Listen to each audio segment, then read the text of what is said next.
కేంద్ర కార్మిక సంఘాలు రైతు సంఘాల ఆధ్వర్యంలో మోదీ ప్రభుత్వ కార్పొరేట్ అనుకూల మతోన్మాద విధానాలు వ్యతిరేకంగా దేశవ్యాప్త పిలుపులో భాగంగా బుధవారం ఉదయం స్థానిక శ్యామల సెంటర్ నుండి కోటిపల్లి బస్టాండ్ మీదుగా నిరసన ర్యాలీ నిర్వహించారు. కార్యక్రమాన్ని ఉద్దేశిస్తూ సిపిఐ రాష్ట్ర కార్యదర్శి వర్గ సభ్యులు వ్యవసాయ కార్మిక సంఘం రాష్ట్ర ఉపాధ్యక్షులు తాటిపాక మధు మాట్లాడుతూ కార్మికులను సంప్రదించకుండా కార్మిక హక్కులు కాలరాస్తూ తెచ్చిన 4 లేబర్ కోడ్లు రద్దు చేయాలని, ఏ రంగంలో పనిచేసే కార్మికునికైనా ధరలకు అనుగుణంగా కనీస వేతనం 26,000 చెల్లించాలని, స్కీమ్ వర్కర్లు, కాంట్రాక్ట్ అవుట్సోర్సింగ్ ఉద్యోగులను రెగ్యులర్ చేయాలని, ఢిల్లీ రైతాంగ పోరాటానికి మోదీ క్షమాపణ చెప్తూ పంటలకు గిట్టుబాటు ధర చట్టం చేస్తానని ఇచ్చిన హామీ 5 ఏళ్లు గడిచినా అమలు చేయలేదని ఆయన విమర్శించారు.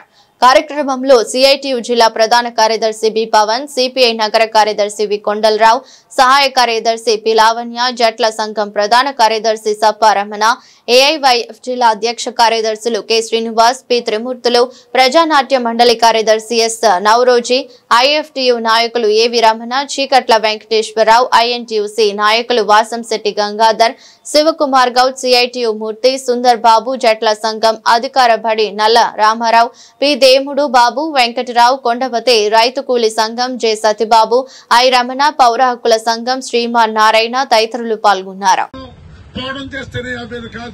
ఇప్పటికే మనం చాలా సుమారుగా తెలిసి ఒక 5 సమ్మెలు జరుగుంటాయి. 5 సార్వత్రిక సమ్మెలు జరిగినాయి. దేశవ్యాప్తంగా పలు ఆందోళన జరిగినాయి. అయినా సరే బీహార్ ఎన్నికల నేపథ్యంలో దొంగ ఓట్లతో నెగ్గి సర్రనే పేరుతో మేము నెగ్గేస్తున్నామని చెప్పి అనైతికంగా నవంబర్ 27 చీకటి రోజు నాడు ఈ బిల్లుని చట్టాలని అమల్లోకి పెట్టాడు. మరి ఆనాడు రైతాంగం ఎన్ని రోజులైనా చలిలో కూడా ఉండి ఆనాడు రైతాంగం ఎలాగైతే పోవడం చేసిందో, మోడీతో తొలిసారి ఎలాగైతే విత్డ్రా చేసుకుందో, ఈ రోజు కార్మిక ఉద్యోగ సంఘాలు, రైతు సంఘాలు అంటే ప్రజా సంఘాలు కూడా ఏకదాటి మీద వచ్చి ఉద్యమం చేయకపోతే మాత్రం మనకు ఒరిగేదేమి ఉండదు. అందుకనే మనమందరం కూడా పోరాట బాటల్ని మరింత ముందుకు తీసుకెళ్లాలి. 4 లేబర్ కోట్లు రద్దు చేసే వరకు మనం గ్రామాల తిరగాలి, పల్లెటూరులో తిరగాలి, ప్రజలను చైతన్యం చేయాలి. మనం తద్వారా మాత్రమే ఈ ఆపగలం తప్ప మనకింత కుదరదు. కాబట్టి భవిష్యత్తులో కార్మికులు, రైతులు, వ్యవసాయ కూలీలు ఇచ్చే పోరాటాల్లో ప్రజలు, కార్మికులు, ఉద్యోగస్తులు అందరూ కూడా సంఘటితం కావాలని మనసారా కోరుకుంటున్నాను. మాధవ్ గారికి ధన్యవాదాలు. ఇప్పుడు సిఐటియు సంఘం నుంచి కమ్రేడ్ టి అరుణ్ గారిని మాట్లాడతారు. ఒక చట్టం, ఒక కోడ్ తీసుకొచ్చారు. అదేవిధంగా సామాజిక భద్రతా కోడ్, అందులో 9 అంశాలు తీసుకొచ్చి పెట్టారు. చట్టాలు 9 చట్టాలని, అది కోడ్ రూపంలోనే ఉంటుంది. అదేవిధంగా ఈ యొక్క 29 కోడ్లను ఈ కార్మిక వర్గం ముందు ప్రయోగించినట్టయితే కార్మిక వర్గం ఎట్టి పరిస్థితుల్లో కూడా పని చేయడానికి, పని చేయించుకోవడానికి కూడా యాజమాన్యానికి ఉపయోగపడే సందర్భాలు కనపడవు. ఎందుకంటే యాజమాన్యం తన ఇష్టానుసారంగా ప్రవర్తిస్తుంది. దాన్ని ప్రతిఘటించడానికి కార్మిక వర్గం ఐక్యంగా పోరాడవలసినటువంటి అవసరం ఉందని ఈ కోర్ట్స్ చెప్తా ఉన్నాయి.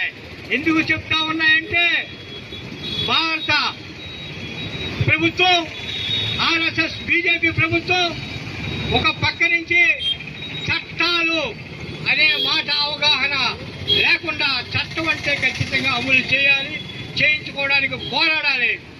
కానీ కోడ్స్ అంటే ఆర్ఎస్ఎస్ భాషలో శృతులను తీసుకొచ్చి మనువాదాన్ని జోడించుకొని, మనువాదం కల్పనవాదం కాబట్టి ఆ కల్పనంగానే ఆ యొక్క కోడ్స్ ఉంటాయి.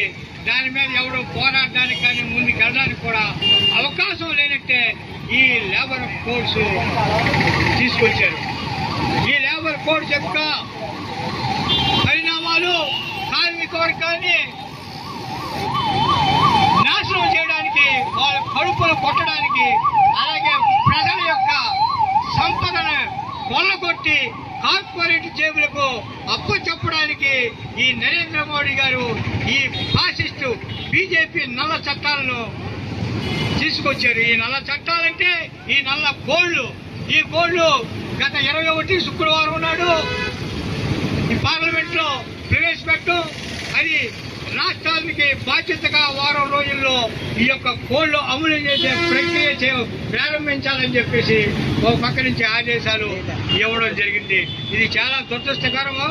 ఇది చేయాలంటే భారత కార్మిక వర్గం స్వాతంత్రం ముందు నుండి కూడా పోరాడి సాధించుకున్నటువంటి కార్మిక చట్టాలన్నింటినీ కూడా